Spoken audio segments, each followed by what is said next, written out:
تقوی کی ایک بہت اچھی تشریح حضرت ابی بن کعب رضی اللہ تعالیٰ عنہ نے بیان فرمائی ہے۔ مشہور صحابی تھے، معاشرے میں ان کے علم کی وجہ سے بڑا مقام تھا۔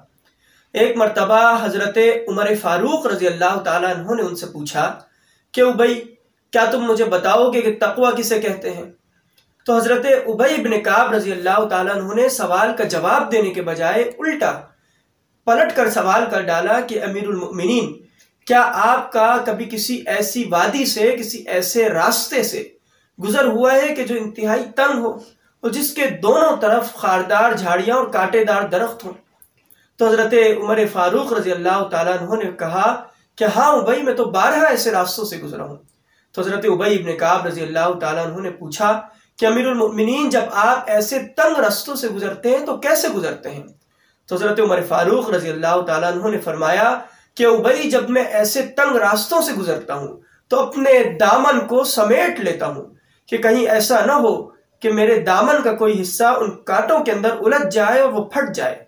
تو حضرت ابی بن کعب رضی اللہ تعالیٰ عنہ نے فرمایا کہ امیر المؤمنین، بس اسی چیز کا نام تقوی ہے۔ یعنی انسان جب اس دنیا میں قدم رکھتا ہے تو شیطان ہر طرف سے کانٹے دار درختوں کی صورت میں، خاردار جھاڑیوں کی صورت میں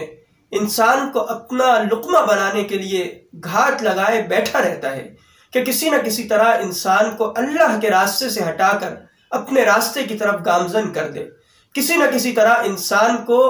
اللہ رب العالمین کے اطاعت اور فرما برداری سے نکال کر اس کو جنت کے بجائے جہنم کے راستے کی طرف دھکیل دے۔ تو جو بندہ شیطان کے اس بہکاوے سے بچ جاتا ہے، اپنی زندگی کو ان تنگ راستوں سے درست انداز سے گزار لیتا ہے، تو گویا کہ وہ جنت کی طرف چل پڑتا ہے اور تقوی کی زندگی گزار لیتا ہے۔